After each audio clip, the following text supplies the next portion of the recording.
ನಾನಿವತ್ತು ಹೇಳಕ್ಕೆ ಬಂದಿರೋ ಕತೆ ಕತೆ ಅಲ್ಲ, ನಮ್ಮ ಲೈಫಲ್ಲಿ ನಡೆದಿರೋದು. ನಡೆದ್ಮೇಲೆ ಅದು ಕತೆನೇ ಅಲ್ವಾ, ಸೊ ಕತೆನೇ ಅಂದ್ಕೊಳ್ಳಿ. ಹೆಂಗೆ ಅಂದರೆ, ನೀವು ಕೆಲಸ ಮಾಡೋ ಕಂಪ್ನಿಗೆ ಅಥವಾ ನಿಮ್ಮ ಒಂದು ಫ್ರೆಂಡ್ ಸರ್ಕಲ್ಗೆ ಹೊಸಬ ಯಾರಾದರೂ ಬರ್ತಾನೆ ಅಂತಂದರೆ ತುಂಬ ಕೇರ್ಫುಲ್ ಆಗಿರಿ. ಯಾಕಂದರೆ ಎಲ್ಲರೂ ಆ ಥರ ಇರಲ್ಲ, ಬಟ್ ಕೆಲವರು ಇರ್ತಾರೆ. ಆ ಕೆಲವರು ನಮ್ಮ ನಡುವೆನೇ ಇರ್ತಾರೆ, ನಮ್ಗೆ ಗೊತ್ತಾಗಲ್ಲ. ಗೊತ್ತಾಗೋಷ್ಟೊತ್ತಿಗೆ ನಮ್ಮ ಹತ್ರ ಏನೂ ಇರಲ್ಲ. ಅಂದರೆ ಏನು, ಒಂದು ಕಂಪ್ನಿಗೆ ಒಬ್ಬ ವ್ಯಕ್ತಿ ಜಾಯ್ನ್ ಆಗ್ತಾನೆ.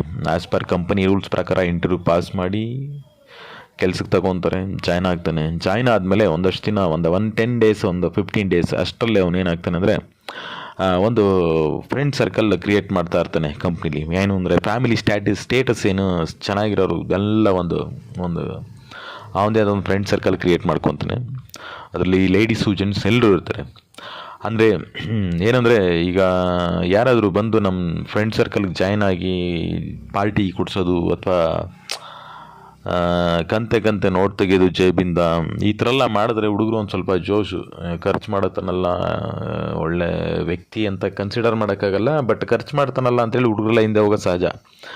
ಸೊ ಅದೇ ಥರ ಹಿಂದೆ ಹೋಗ್ತಾರೆ ಮೀನ್ಸ್ ಪಾರ್ಟಿ ಕೊಡಿಸೋದು, ಮತ್ತು ಲಾಂಗ್ ಡ್ರೈವ್ ಕರ್ಕೊಂಡು ಹೋಗೋದು, ಲಡಾಖ್ ಈ ಥರ ಎಲ್ಲ ಮಾಡ್ತಿರ್ತಾನೆ. ಇದೆಲ್ಲ ಆದಮೇಲೆ ಏನಂದರೆ, ನನ್ನ ಫ್ರೆಂಡ್ ಅವರು ತಂದೆ ಗೋಲ್ಡ್ ಸ್ಮಿತ್, ಅಂದರೆ ಚಿನ್ನದ ವ್ಯಾಪಾರಿ. ಅವರು ಡೈರೆಕ್ಟಾಗಿ ಹೋಲ್ಸೇಲ್ ದರದಲ್ಲಿ ಚಿನ್ನ ಕೊಡ್ತಾರೆ. ಗ್ರಾಮ್ಗೆ 2,000. ಅಂದರೆ ಇದು 2024 ಹೇಳ್ತಿರೋ ಕತೆ, ನಡೆದಿರೋ ಕತೆ. ಗ್ರಾಮ್ಗೆ 2,000. ಗ್ರಾಮ್ಗೆ 2,000 ಅಂದರೆ ಕಳ್ಳನೂ ಕೊಡೋಲ್ಲ. ಅಂಥದ್ರಲ್ಲಿ ಕೆಲವು ಲೇಡೀಸ್ಗಳು ನಂಬಿಡ್ತಾರೆ, ಚಿನ್ನ ಅಂದರೆ ಇಷ್ಟ ಅಲ್ವಾ, ನಂಬಿಡ್ತಾರೆ. ನಂಬಿ ಒಂದಷ್ಟು ಲಕ್ಷ ದುಡ್ಡು ಕೊಡ್ತಾರೆ. ಲೋನ್ ತಗೊಂಡು ಸಾಲ ಮಾಡೋ ಏನೋ ಕೊಡ್ತಾರೆ. ಅಥವಾ ಹೆಣ್ಮಕ್ಳು ಪಾಪ ಮದುವೆಗೆ ಚಿನ್ನ ಬೇಕಲ್ವಾ, ಸೊ ಹಿಂಗೆ ಮಾಡಿ ಹೆಂಗೋ ಮಾಡಿ ಒಂದಷ್ಟು ಲಕ್ಷಾಂತರ ರೂಪಾಯಿ ದುಡ್ಡು ಕೊಡ್ತಾರೆ. ಮತ್ತು ಹುಡುಗರುಗಳಿಗೆ ಐಫೋನ್ ಅಂದ್ರೆಲ್ಲ ಜೋಶು, ಅಪ್ಡೇಟೆಡ್ ವರ್ಷನ್ ಫೋನ್ಗಳಂದರೆ ಜೋಶು. ಸೊ ಅವ್ರುಗಳಿಗೆ ಫೋನ್ ಕೊಡಿಸ್ತೀನಿ ಅಂತೇಳಿ ಅವ್ರ ಹತ್ರನೂ ಒಂದಷ್ಟು ಲಕ್ಷ. ಏನು ಮಾಡ್ತಾನೆ ಅವನು, ಸ್ಟಾರ್ಟಿಂಗ್ ಒಂದು 10-15 ಜನಕ್ಕೆ ಚಿನ್ನ ಕೊಡಿಸ್ತೀನಿ ಅಂತ ಹೇಳಿರ್ತಾನೆ. ಅದರಲ್ಲಿ ಒಂದು 2 ಮೆಂಬರ್ಸ್ಗೆ ಒಂದಷ್ಟು ದುಡ್ಡು ಹಾಕಿನೇ ಚಿನ್ನ ಕೊಡಿಸ್ಬಿಡ್ತಾನೆ. ಅವ್ರ ಹತ್ರ ದುಡ್ಡು ಇಸ್ಕೊಂಡು ಒಂದಷ್ಟು ದುಡ್ಡು ಹಾಕಿ ಮಾಮೂಲಿ ಅಂಗಡಿಗಳಲ್ಲೇ ಚಿನ್ನ ತೊಗೊಂಬಂದು ಕೊಡ್ತಾನೆ. ಸೊ ಅವ್ರು ತಗೊಂಡವ್ರು ಏನು ಮಾಡ್ತಾರೆ, ಸೊ ಗ್ರೂಪ್ಗೆಲ್ಲ ಖುಷಿ ಹೇಳ್ಕೊತಾರೆ. ಸೊ ಈ ಥರ ತಂದು ಕೊಟ್ಟ ಅಂದರೆ 2,000 ರೂಪಾಯಿ ಗ್ರಾಮ್ಗೆ ಚಿನ್ನ ತಂದು ಕೊಟ್ಟ, ಒರಿಜಿನಲ್ ಚಿನ್ನನೇ ಅನ್ನೋ ಥರ ಎಲ್ರಿಗೂ ಹೇಳ್ತಾರೆ. ಆ್ಯಕ್ಚುಲಿ ಆದರೂ ಒರಿಜಿನಲ್ ಚಿನ್ನನೇ ತಂದು ಕೊಟ್ಟಿರ್ತಾನೆ. ಅದಾದಮೇಲೆ ಇದನ್ನೆಲ್ಲ ಕೇಳಿ ಬೇರೆ ಲೇಡೀಸ್ ಸುಮ್ಮನೆ ಇರ್ತಾರೆ, ಅವ್ರುಗಳು ದುಡ್ಡು ಪೇ ಮಾಡ್ತಾರೆ. ಅದಾದಮೇಲೆ ಏನು ಮಾಡ್ತಾನೆ, ಈ ಫೋನ್ಗಳು ಕೊಡಿಸ್ತೀನಿ ಅಂತ ಹೇಳಿರ್ತಾನಲ್ಲ, ಅವ್ರುಗಳಿಗೆ ಚೀಪ್ ಆ್ಯಂಡ್ ಬೆಸ್ಟಲ್ಲಿ ಫೋನು ಅಂದ್ಬಿಟ್ಟು ಫೋನ್ ತಂದು ಕೊಡ್ತಾನೆ ಒಂದು 2-3 ಜನಕ್ಕೆ. ಆ ಫೋನ್ಗಳಿಗೆಲ್ಲ ಮಾಮೂಲಿ ಅಂಗಡಿಗಳಲ್ಲೇ ತರ್ತಾನೆ. ಮಾಮೂಲಿ ಅಂಗಡಿ ಮೀನ್ಸ್ ಈ ಲೋಕಲ್ ಮೀನ್ಸ್ ಈ ಮೊಬೈಲ್ ಸ್ಟೋರ್ಗಳಲ್ಲೇ ತರ್ತಾನೆ. ಲೋನ್ ಮೇಲೆ ತಂದಿರ್ತಾನೆ, ಬಟ್ ಅವ್ರಿಗೆ ಗೊತ್ತಿರಲ್ಲ. ತಂದು ಒಂದು 2-3 ಜನಕ್ಕೆ ಫೋನ್ಗಳನ್ನೂ ಕೂಡ ಕೊಟ್ಟಿರ್ತಾನೆ. ಸೊ ಒಂದಷ್ಟು ದಿನ ಹೋದ್ಮೇಲೆ ಏನಾಗುತ್ತೆ, ಒಂದು 30-40 ಲ್ಯಾಕ್ಸ್ವರೆಗೂ ದುಡ್ಡಾಗುತ್ತೆ. ದುಡ್ಡಾದಮೇಲೆ ಬಾಸ್ದು ಫೋನ್ ಸ್ವಿಚ್ ಆಫ್.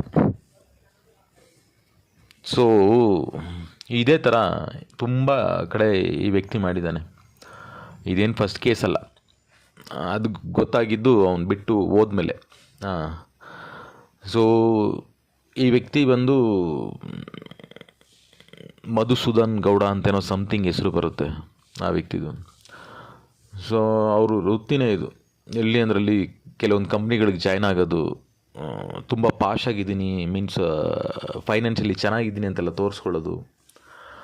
ತೋರಿಸ್ಕೊಂಡ್ಮೇಲೆ ಮಾಮೂಲಿ ಅಟ್ರ್ಯಾಕ್ಟ್ ಆಗ್ತಾರೆ. ಅಟ್ರ್ಯಾಕ್ಟ್ ಆದಮೇಲೆ ಈ ಥರ ಫ್ರಾಡ್ಗಳು ಮಾಡೋದು. ಸೊ ನಿಮ್ಮ ನಡುವೆ ಯಾರಾದರೂ ಫ್ರೆಂಡ್ ಬಂದರೆ ಫ್ರೆಂಡ್ಶಿಪ್ ಮಾಡಿ ತಪ್ಪಿಲ್ಲ, ಬಟ್ ಅವನೇನೋ ಫ್ರೀ ಆಫ್ ಕಾಸ್ಟಲ್ಲಿ ಏನೋ ತರ್ತಾ ಇದ್ದಾನೆ ಅಥವಾ ಬೇರೆ ಏನೋ ಚೀಪ್ ಆ್ಯಂಡ್ ಬೆಸ್ಟಲ್ಲಿ ಕೊಡಿಸ್ತಾ ಇದ್ದಾನೆ ಅಂತಂದರೆ ದಯವಿಟ್ಟು ಯಾರೂ ತೊಗೊಳಕ್ಕೆ ಹೋಗ್ಬೇಡಿ.